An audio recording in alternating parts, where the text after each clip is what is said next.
De retour à Info Rive-Sud, après avoir dévoilé son alignement pour la saison 2025-2026 la semaine dernière, le Collège français a remporté ses deux premiers matchs de la saison, vendredi et samedi dernier. Une belle façon donc d'amorcer la saison. Et avec le retour du hockey à Longueuil, vient également le retour de la chronique sportive à Info Rive-Sud.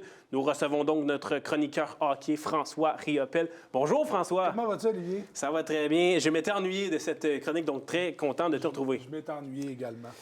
Une nouvelle saison, je viens de le dire, qui débute donc pour le Collège français. Ça implique des nouveaux joueurs, ça implique également des nouveaux entraîneurs. Jonathan Castonguay comme entraîneur-chef. Peux-tu nous parler un peu de cette édition 2025-2026 du Collège français? Oui, tu l'as dit, de nouveaux joueurs. Mais c'est toujours comme ça dans le hockey junior. Il y a des joueurs de 20 ans qui quittent, donc il y a des joueurs qui arrivent pour les remplacer. Beaucoup de nouveaux visages. Exactement, beaucoup de nouveaux visages. Et justement, là, la semaine dernière, avant le match d'ouverture, le Collège français a dévoilé justement là, son alignement pour la saison.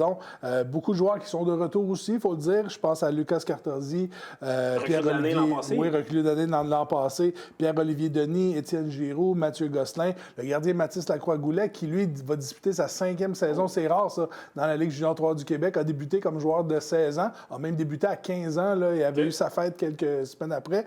Mais donc, 5e saison pour lui dans le circuit. Parmi les nouveaux qui se joignent à l'équipe, Mathias Loisel, un joueur de 20 ans, originaire de Saint-Jean-sur-Richelieu, qui est un ancien des Remparts de Québec. Un autre joueur de 20 ans, Émile Dubois, qui, lui, a joué les 2 dernières saisons avec les Olympiques de Gatineau, également dans la LHJMQ, originaire de Varennes. Il y a Gabriel Provencher qui s'était joint à l'équipe pendant les séries éliminatoires l'an dernier, lui qui jouait au niveau collégial, qui se joint à l'équipe également cette année. Le groupe de leaders a été présenté également. Le capitaine sera le défenseur Gabriel L'Étoile, en compagnie, qui sera secondé par Émile Dubois, Adam Lemay, Mathieu Derome et Mathias Loisel. Et t'en parlais, Jonathan Castonguay, l'entraîneur-chef, qui se joint, qui va être accompagné d'un autre. Il y a quand même beaucoup de nouveaux là, au sein du groupe d'entraîneurs. Entraîneur des gardiens, etc. Oui, exactement. Sébastien Savard, qui sera son adjoint, en compagnie de Patrick Bergeron, qui, lui, va être à sa 3e saison avec l'équipe.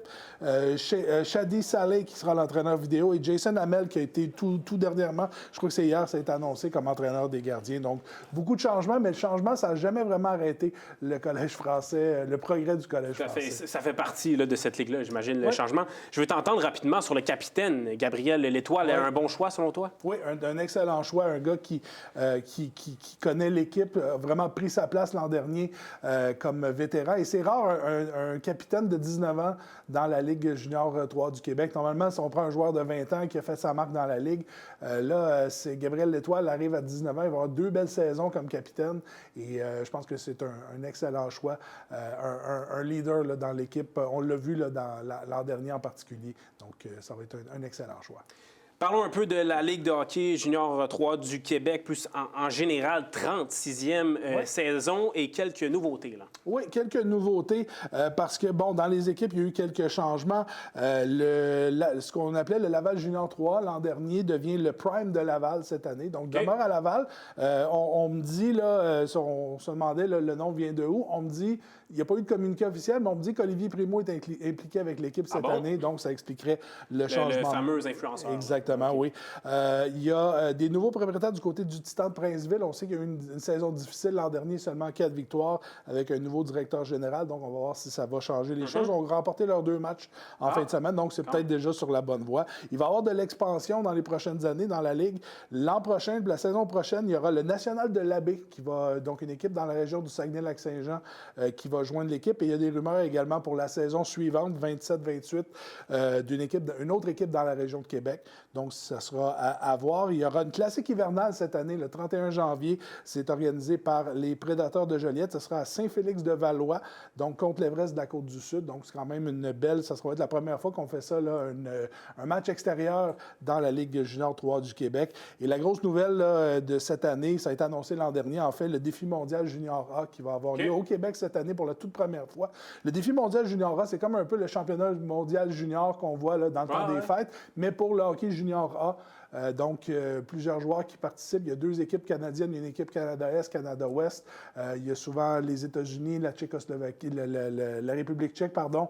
Bon, il y a plusieurs équipes là, un peu partout. Et ça va être à Trois-Rivières cette année pour la toute première fois. Donc, ce sera à surveiller. Il y a souvent des joueurs du Collège français. Il y en a eu beaucoup qui ont participé dans les dernières années. Puis, on cherche également à amener possiblement la Coupe du Centenaire, le championnat national, dans les prochaines années. Donc, ça reste à voir. Et c'est pas parce que c'est A que il y a une distinction à faire entre 3 et A à ce niveau-là? Mais en fait, ça va venir parce que le nom Junior A, c'est le nom un peu partout au Canada. Donc, ça va changer au Québec. Ça va changer. Ça a été annoncé dernièrement. J'y reviendrai dans les prochaines semaines. Il y a eu des changements du côté de Hockey Québec à ce niveau-là. Mais donc, ça sera... Donc, on appelle ça Junior A. Donc, ça représente la Ligue Junior 3. Et il nous reste à peu près 1 minute, François, pour parler des résultats, là, parce que 2 victoires du Collège français en fin de semaine. Rapidement, pour ce qui est de vendredi, là, contre les Braves de Valleyfield en plus. Un match revanche, c'était l'équipe qui a battu le Collège français en finale l'an dernier. C'était l'ouverture de la Ligue Junior 3 du Québec. Donc, avant le match, plusieurs membres de la Ligue étaient présents. Le commissaire Kevin Fixby était là. Il y a eu la députée provinciale Shirley Dorimont qui était là. Le conseiller municipal Alvaro Cueto aussi qui était sur le tapis avant le match.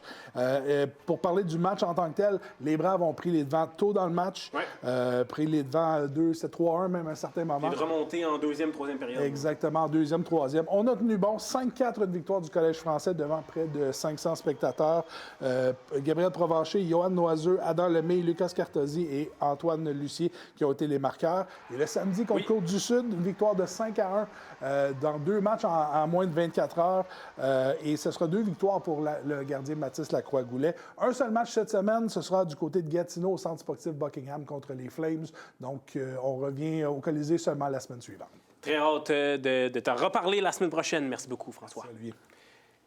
Et c'est ce qui conclut l'émission Info Rive-Sud. Voilà, on se retrouve lundi prochain, 17h. À la prochaine.